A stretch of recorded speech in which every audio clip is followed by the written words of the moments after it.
much better. Nothing like a good stretch first thing in the morning.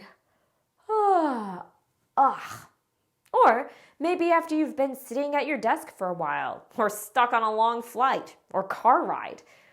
This kind of stretching even has a special name, pendiculation. In simple terms, it's a way for your body, your mind, your nervous system, your muscles, your blood flow to get back in sync.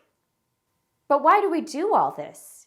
Even dogs, cats, and big cats, meerkats, sea lions, capybaras, and almost all other vertebrates, that is, animals with spines, pendiculate. Why does it feel so good to take a big stretch when we've just woken up from a nap or after we've spent a few hours in front of the computer? Like yawning, which often accompanies pendiculation, this is an involuntary movement. Also, it just feels good to stretch. Today's lesson is going to be all about stretching. Let's take a look at our agenda.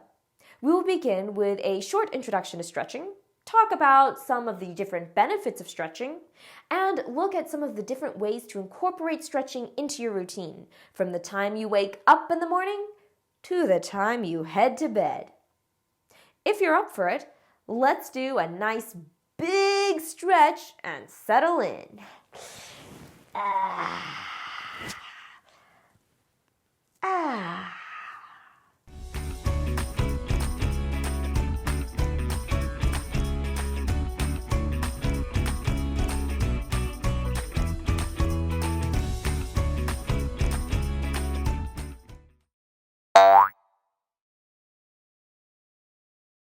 First, what is stretching? And how is it different from a warm-up? The difference lies in their purpose. The goal of stretching is to increase our muscle flexibility and our joints' range of motion.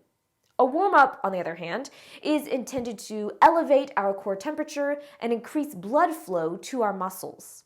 Now, is it possible to incorporate stretching into a warm-up?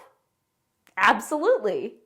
This is especially true of a specific type of stretching called dynamic stretching. Dynamic stretching consists of controlled movements. Rather than holding still, the muscles are elongated and shortened. This supports flexibility and increases range of motion or the full movement potential of a joint or series of joints in the body. There is a second type of stretching called static stretching.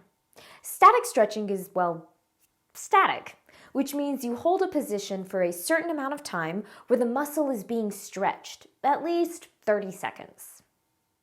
Do either of these movements look familiar? If you've been following along with our lesson videos, you have already practiced doing dynamic stretches, like high knees, and static stretches, like the cobra. But do you know why they're important? Or when to use dynamic stretches instead of static stretching? Or vice versa? If you said yes, great! This will be a breeze. If not, that's fine too. After all, that's why we're here.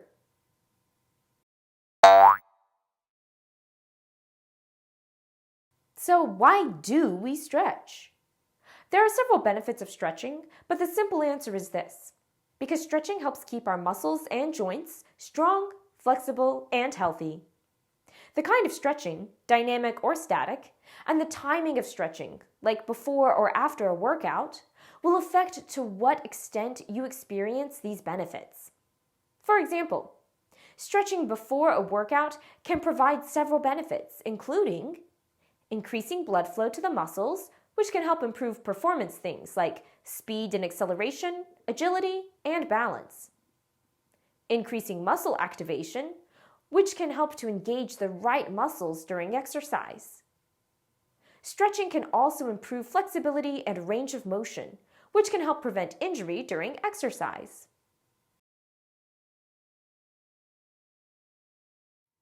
Range of motion, sometimes abbreviated ROM, refers to how far you can move or stretch a part of your body around a joint, like your shoulders, hips, or knees. After a workout, stretching can help your body cool down, and allow your heart rate to gradually return to normal. Reduce soreness by preventing the accumulation of lactic acid, which is what causes that sore, achy muscle feeling after a workout, and help relax muscles and reduce the risk of future injury by keeping your muscles and joints flexible. There are many other times in your life when stretching can be helpful. You can even stretch from the comfort of your bed or chair. You don't have to go for a run or lift weights for stretching to be beneficial. For example, when we are stressed, we tense our muscles. When we tense our muscles, we feel stressed, and so on and so on. It's a vicious cycle. But we can break that cycle with a quick stretch break. Stretching helps relieve the muscle tension that we experience due to stress. This helps us stabilize our mood and breaks that cycle of tension, stress, tension. This can be especially helpful after a long, stressful day. So, in addition to helping us wake up in the morning, stretching can help us wind down and get ready for bed, which we will cover in more depth in a later lesson. There are obviously benefits to stretching, but what happens if you don't stretch regularly?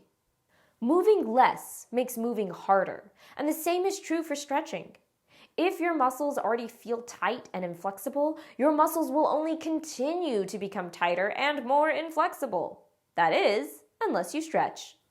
But even if you are flexible, there's no guarantee that won't change. And if you don't stretch, it most certainly will change, because flexibility requires maintenance. And flexibility isn't just about doing splits or turning yourself into a pretzel. It's about ensuring your joints and ligaments and muscles can move efficiently through their range of motion. That's why it's important to take stretch breaks throughout the day, especially if you spend a lot of time sitting at a desk or computer. A stretch break can be as simple as getting up and walking around the room or doing some ankle rotations. You can even lie down and stretch. The most important thing to note about stretching, especially before a workout, is that your muscles should already be warmed up. As you've learned, warming up increases your heart rate and blood flow, which enables more oxygen to reach your muscles and helps prevent injury. It's also important to remember that stretching is different for everyone. Ultimately, everybody is different, and we all move differently. What's important is that you find what works best for you and helps achieve your goals. At any heart rate, I'll see you next time. Hey.